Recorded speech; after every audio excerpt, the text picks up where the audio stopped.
So good afternoon, Ms. Pike, and thank you very much for agreeing to participate in our study.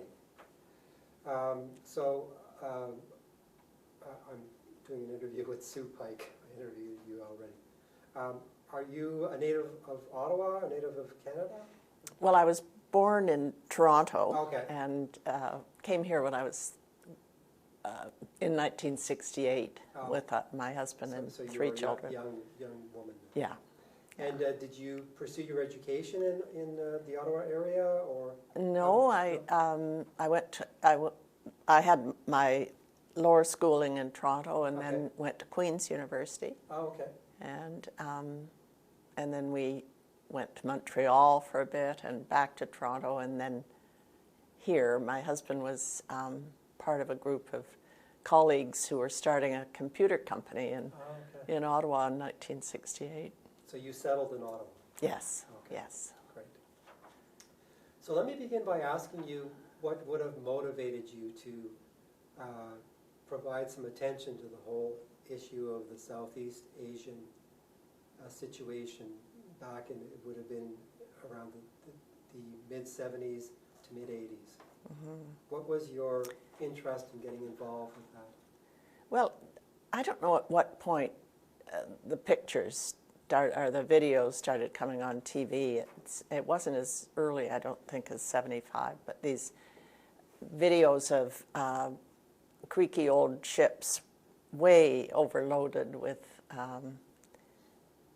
people, and there was one particularly horrifying one where we watched people falling into the South China Sea, and that was all culminating in around May of 1979, when we were watching every night, and it just felt terrible not to be able to do something.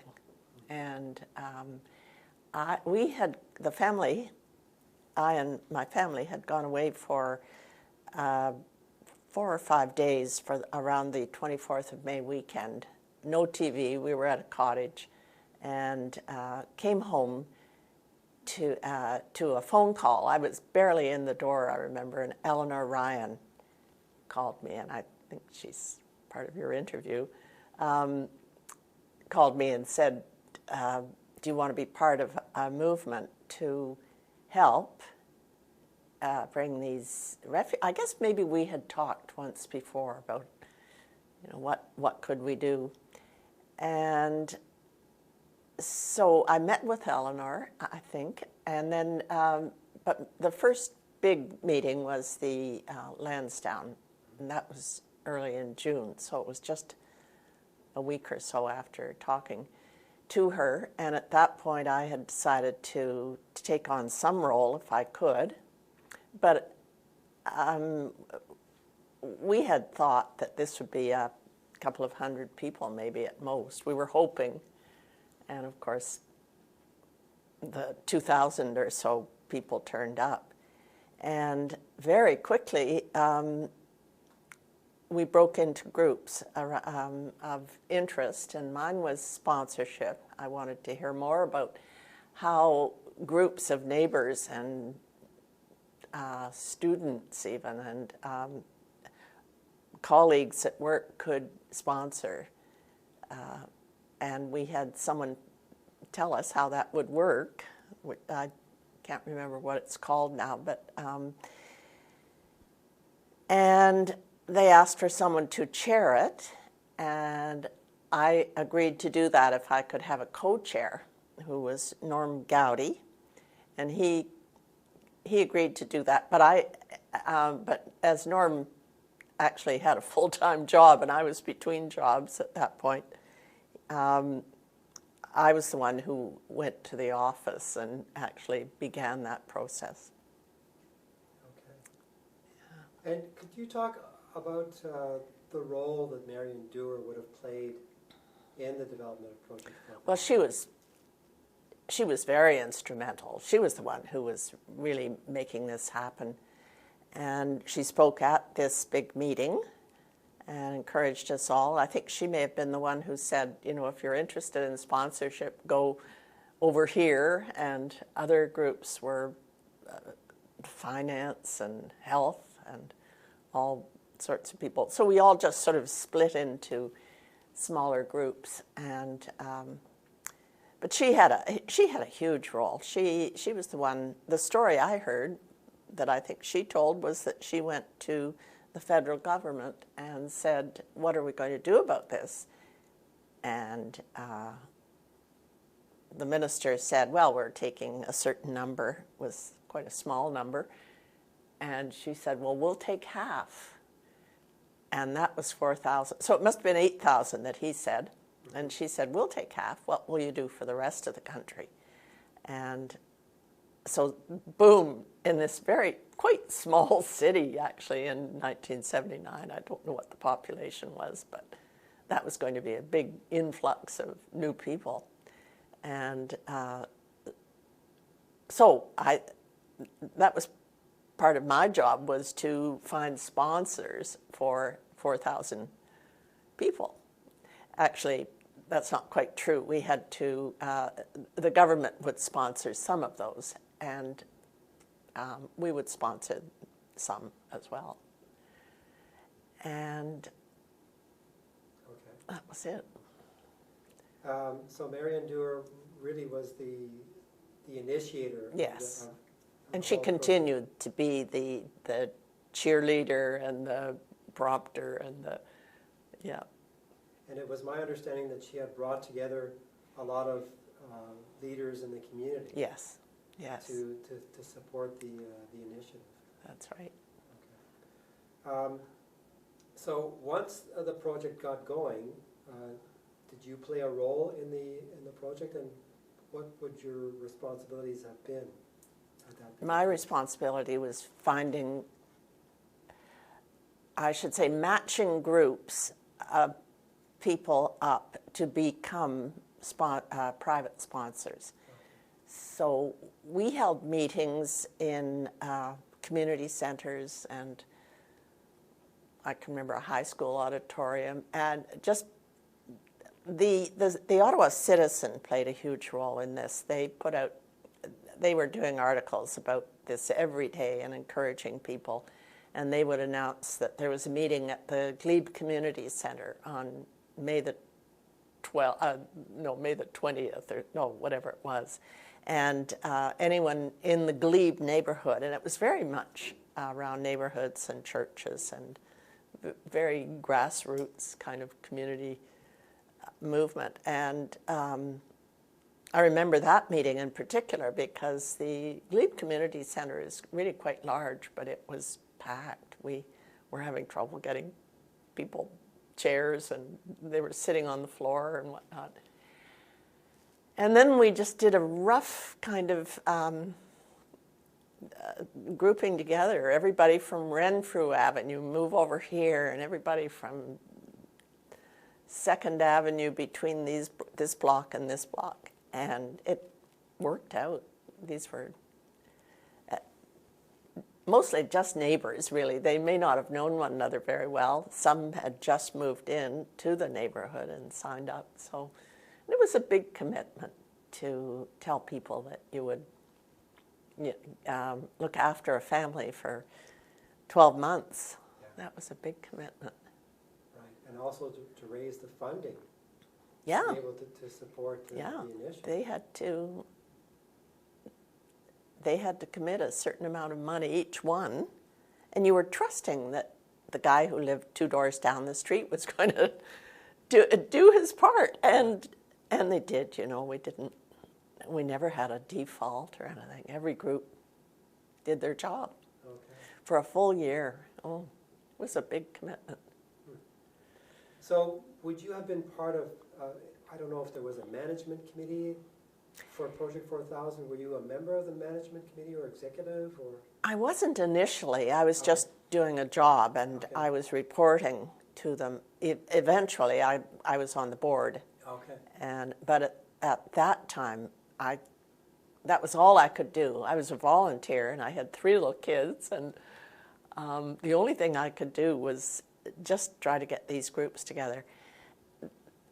The Ottawa Citizen put out printed a coupon every day, saying, if you want to sponsor, fill this out and mail it in. There was no internet or email or anything like that. So every day, our job, I had recruited a bunch of volunteers to help me, and we opened these endless envelopes and tried to match people, individuals, with either neighbors or someone from there were groups of employees there was one whole real estate office that sponsored a family. There was probably more than one, and but it was a pretty haphazard kind of matching that we were doing, but somehow they got to be a cohesive group, all of them. It was amazing. And these letters were coming, these coupons were coming from quite a far distance. We had a group in Pembroke and a group in Petawawa, more than one, I think, in Petawawa, up and down the valley, western Quebec, lots of groups from there. Okay. Mm-hmm. Interesting. And they might only be 5 people. They were more often 15 or 20. Okay. Because it was a big job for them. Yeah. They had to register children for school, register for OHIP, health benefits, English language classes. And those were only just starting up, too. They had to, we had some of those classes, but suddenly they had to put together a whole lot more. Yeah, given the influx of the numbers that were coming into the city. Okay. Can you talk more about what the relationship would have been like between Project 4000 and the sponsors? I'm assuming the Project 4000 would support whatever initiatives the sponsors were taking in assisting the refugees. Could you talk more about that, please? Yes. That's it exactly. The Project 4000 became the go-to group for all of these sponsorship groups. Presumably at the board level, they organized a furniture depot right away. This was done within days, and clothing depot and all the support systems that the refugee group, or that the sponsorship groups would need in order to house and take care of these refugees who were coming in. Many many spoke a little bit of English, or more, it seems to me, spoke French, but they'd been under stress for so long they hadn't really perfected languages at that point. Right. So the language classes were really necessary. But each of those sponsorship groups were responsible for getting employment for these people too. So, and Project 4000 supported that. They were getting calls from people saying, I remember there was a mushroom factory, not a factory, a farm in Rockland or someplace not too far from Ottawa. And they called up and said they could take 20 or something. So it was really a community effort. Right. Yeah. Okay. And I'm assuming that the sponsors themselves would have had to take some initiative in being resourceful in helping the families as well. Oh, yes. In addition to their relationship with Project 4000. Yes. Okay. Very much. I remember my husband and I were part of a group that was part of the Glebe St. James United Church, and we had to find an apartment, and we had to put food buy a rice cooker. We were told that rice cookers were quite necessary, and furniture, and we got all that from the congregation. We didn't actually have to go to Project 4000 Furniture Depot, but And that was true of a lot of the sponsorship groups. They had gone under some kind of auspices. Often it was a church, and within the church they could raise money, raise furniture, raise clothing, everything they needed. Right. Yeah. You spoke about learning English as a second language or learning French as a second language. It's my understanding at the time that there were limited resources available to teach English or French to the refugees. So I'm assuming that the sponsors would have been counted on to assist with that. Yes. As probably as well as the employers. Yeah. Yes. I mean, we'd never had a movement like this in Ottawa of this size. And so people were scrambling. There were English and French language training coming together, but initially it was really up to the sponsors. Right. But it was an amazing community response. I don't know if you know about the dentists in town who grouped together and offered free dental, which was really necessary because these people had been living in camps often for a couple of years and or longer, and no health care or dental care or of any note, and often the only potable fluid to drink was something like Coca-Cola, so if they couldn't get decent water. So the teeth were an issue for these people. Right. Yeah. And the dentist just gave over. I remember, I think it was Sundays that they would open their offices to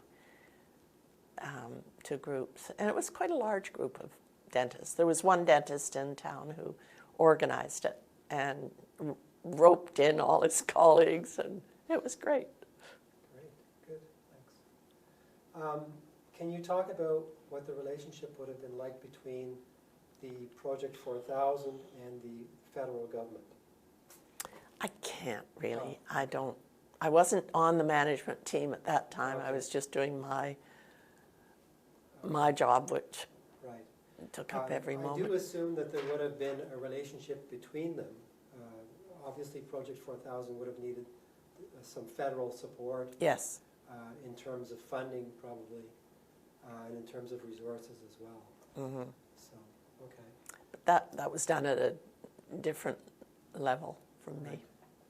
The other thing that I wanted to ask you about was the relationship that would have existed between Project 4000 and the immigrant organizations that would have existed at the time. Mm-hmm. In particular, OCSO, for example, and Catholic Immigration Service. Could you talk a little bit about that? No, I can't even really talk about that. I was in touch with them, but they were much smaller. They were much smaller in those days too, so they were kind of finding their way. Okay. And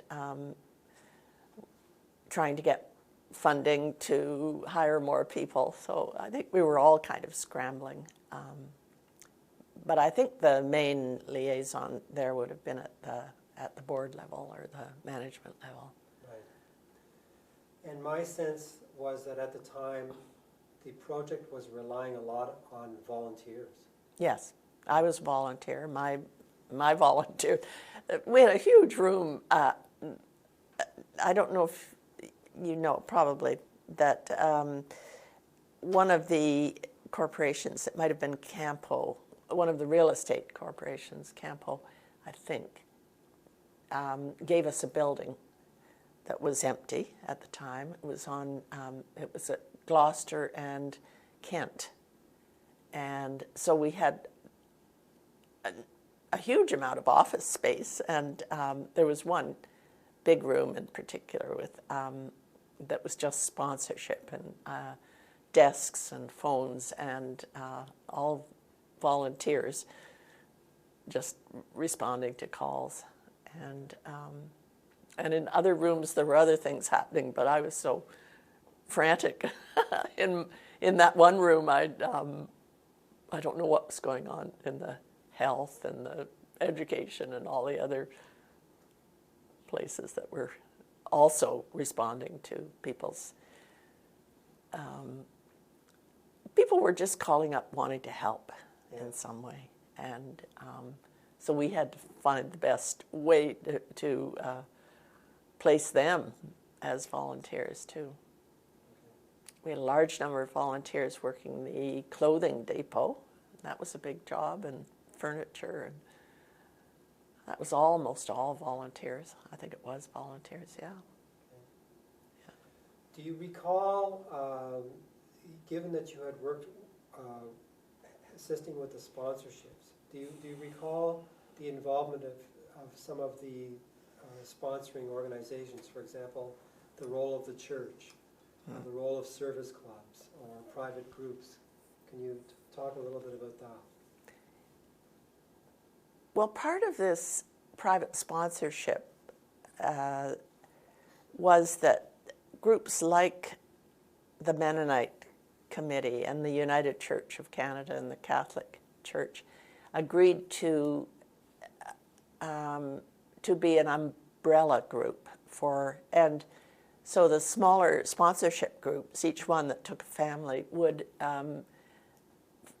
find an umbrella to go under, and these groups, they also made a huge commitment, because they said if anyone defaults under us, we'll take on that responsibility, financial. Now, we were lucky in that nobody did, but I mean the churches could have found themselves needing a lot more money if the groups had said, "Oh, I can't do this. This is too much," or something. But nobody did. It was the most amazing thing. And we were 300 groups, so more than that. Yeah, they were, Barb Campbell and Eleanor Ryan were talking about, there were about 347 different sponsors. How many? 347.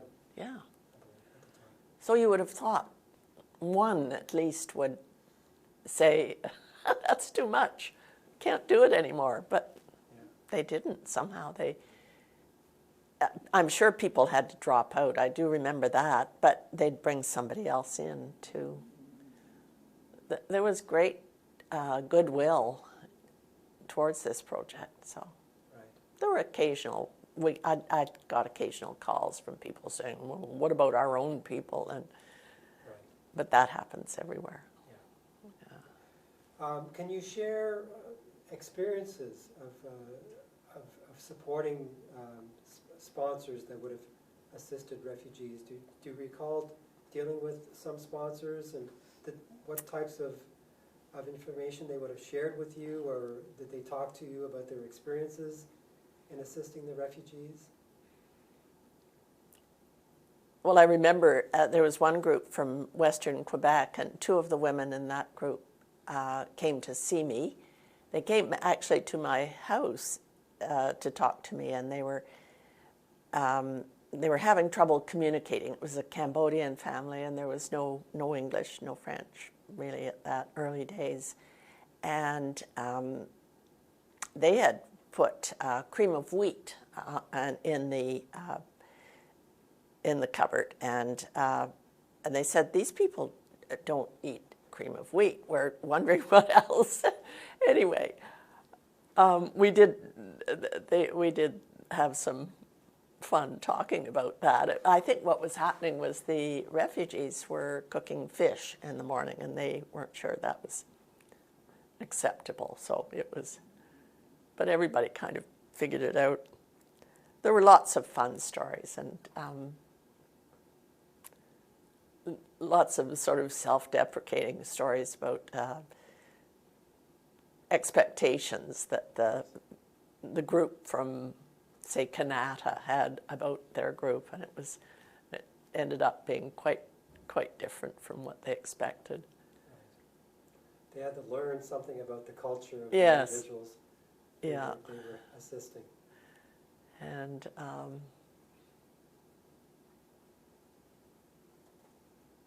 almost invariably the children in these situations become the translators. And our own family arrived at the bus station and in August, and by the time the two kids were in school in September, they came in August and September, I remember the little boy who was going into grade 1, he was saying things like, "No way," and anyway, his English was just so colloquial and so fast. He just learned so quickly. Right. And So he became the interpreter. he became for the interpreter, parents. and then the family, the parents learned very quickly, but not as quickly as the 5-year-old or 6 or whatever he was. Right. Yeah. So you talked about the sponsors having responsibility for assisting the refugees to find employment. I'm also assuming that they would have helped with getting the children into the schools. Yes. As you said, health care, dental care, etc. Yeah, there was a lot of registration that had to happen, getting people rounded up. Right. Yeah. What is your sense of how successful the sponsors were at helping the refugees to find employment or to pursue their education if that's what they wanted to do?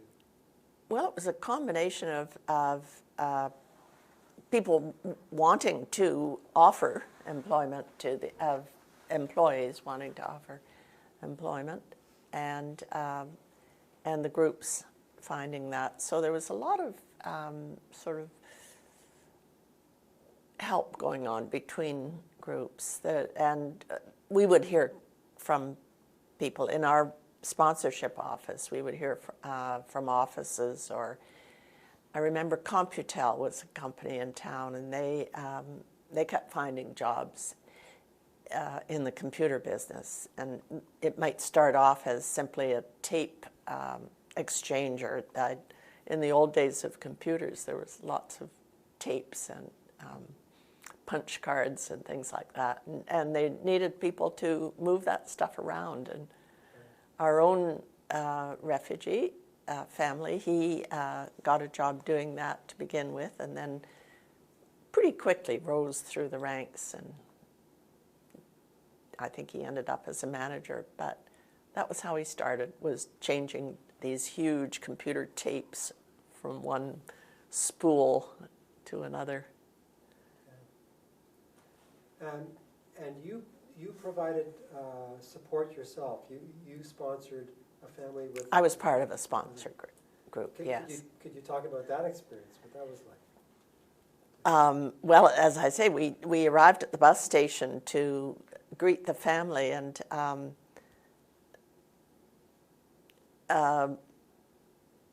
it was the little boy who kind of became the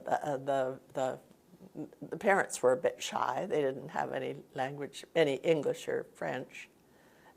That's not true. He had a bit of French, and so that helped. This was a Laotian family, and we drove them to the apartment. There were a number of us who were there to greet them. Drove them to the apartment that we had found in Lower Town, and I remember we'd bought a Peking duck. we weren't sure what kind of what would be their first dinner. They were very grateful. One thing we did, and I think a lot of people did it, we knew the number of children that were coming, and we would set up a separate bedroom for each child. And in our family's case, they all slept and ended up sleeping the first night together. They'd been living under a stairway in the refugee camp where they were in Kuala Lumpur, and so the very thought of having your children in a separate room, I mean, they eventually cottoned on to that, but it was too frightening at first. They all just bedded down on the floor and stayed together. And Boudkeo, the first morning when he got up, looked outside and there was nobody out there. And he said he thought afterwards that the world had ended. There'd been some dreadful thing had happened. He'd never, or in the last few years in this camp, he'd never looked out at any point of time and not seen dozens of people out wandering around. And so this apartment, although it was in Lower Town, it was just very frightening to see nobody, not a car moving, nothing. Yeah. He laughed, and we all laughed about that afterwards. But I can see that that would be such a change, and the whole thing was terrifying anyway for them to come to this country. Yeah. I remember handing a coat.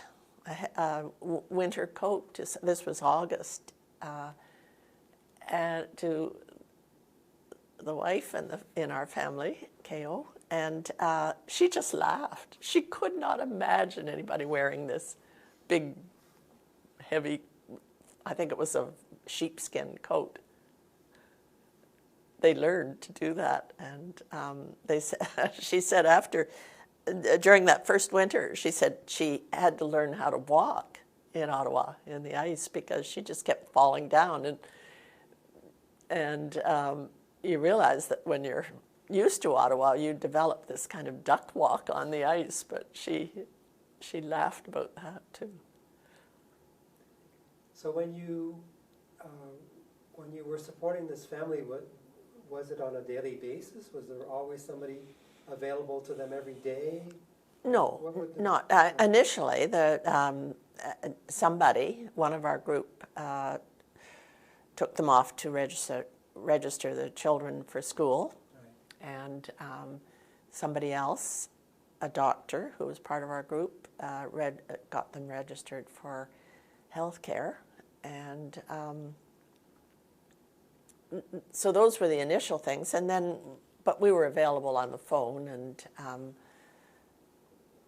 I would say shortly after they came, it was just maybe once a week that we were, I took them shopping one day, and they had an allowance, and we went to a supermarket, and they figured out what they could afford. And so all the sponsorship groups, I think, had the same experience pretty much.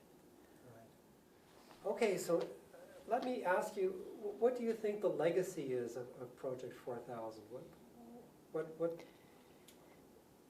you tell me about that? I think what we proved more than anything was that this kind of thing can happen. This can be done if you have enough community will. And I think we do, and we would again if, and we showed that with the Syrian refugees. But Project 4000 was 40 years ago, so we need to tell people that they can do it, that it can be done. I mean, I think it amazed everyone that there was so much goodwill in the community to pull this off, and so it can be done. I remember being asked to be on the CBC radio and ask that question, could we ever do this again? And I see no reason why. I think the goodwill is there. It's just needs to be marshaled, needs to be brought together and pulled together. And it really took Marion Dewar in 1979. It would take somebody else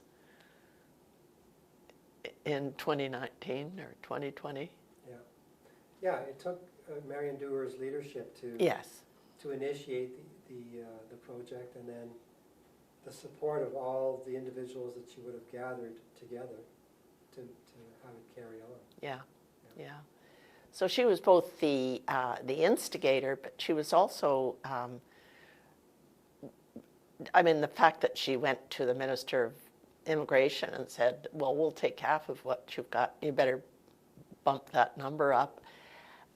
it took a little cheek on her part to Yeah. do that. But she was also a great leader and inspirer. She inspired all these people to say, maybe we can do it. Right. Yeah. And my understanding was that she was very humble about it as well. Oh, yes. She would never agree that she was she would say, oh, but there was this person and that person. There was Eleanor Ryan and Barb Campbell. Right. She was very humble. I wanted to say one of the other things that has come out of this is that those people that worked together, and they worked hard, sometimes there were emotional issues afterwards. Today we'd call it PTSD, but the refugees who had been living under such dire and terrifying conditions, after a few months they started showing cracks in their own mental health, and so it was up to the sponsorship groups to find help for that and to help them through. But so these people really worked hard, these sponsors, and many of them became very firm friends after, as you could imagine. They'd been through a lot themselves with this family, and so I still know people who were, they named their groups odd things, and they're still get together, and they've moved on to other things now, but you learn who you can trust and who you can count on. So there's been a lot of friendships that came out of that 40 years. Right. Yeah. So. The other experience I think that would have been appreciated by the sponsors and the refugees is the experience of the refugees becoming Canadian citizens. Yes. Yeah. That would have been an interesting experience as well. And very. Probably an emotional one. Yes. Yeah. Yes. Okay.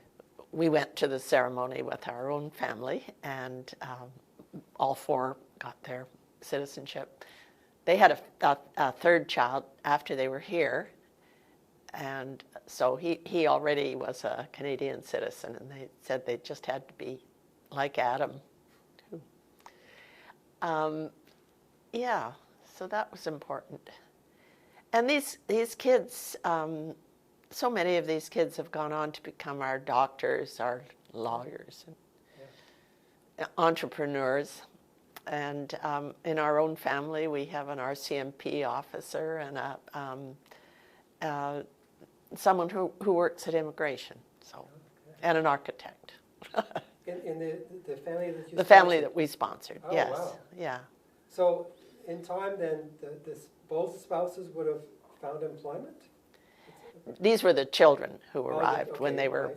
4 and 5, Right. and have just become Canadian. Right. Successful, for the most part, Canadian. Right. Yeah. But what I was curious to know is, at the time, when you were sponsoring the family, did both spouses have an opportunity to pursue employment, or did they choose to pursue their education, or what happened to them? The adults who arrived? Yeah. I don't know. I only know about our family in particular. Okay. I haven't, and friends who sponsored right. groups. For the most part, they were already adults, and because it was mostly a family thing, so they would be, they would have children with them. I don't know of many that went on to become professionals themselves. I think it was their children who were our... Which meant that the parents would have sacrificed so that their children could pursue their education beyond high school, yes. for example. Yeah. And I think that's really an immigrant story in Canada that, Yeah, that a lot of the children were able to become successful adults. Yes. That would be the hope. Let me ask you about at the local level, the City of Ottawa, and at the federal level, do you think that those parties would have learned lessons from the Southeast Asian experience that they could have applied to dealing with other refugee crises later in the history of the country? I don't know how they could help but, because they had so many examples of successful sponsorship. So, Right. yeah. Okay. I don't want to give the impression that everybody was successful, but that all of the refugees who came were successful. Some really did struggle. Right. They had such a traumatic experience, I'm sure. But I think, yes, I think we learned a lot of lessons. And I hope those were applied to the Syrian refugee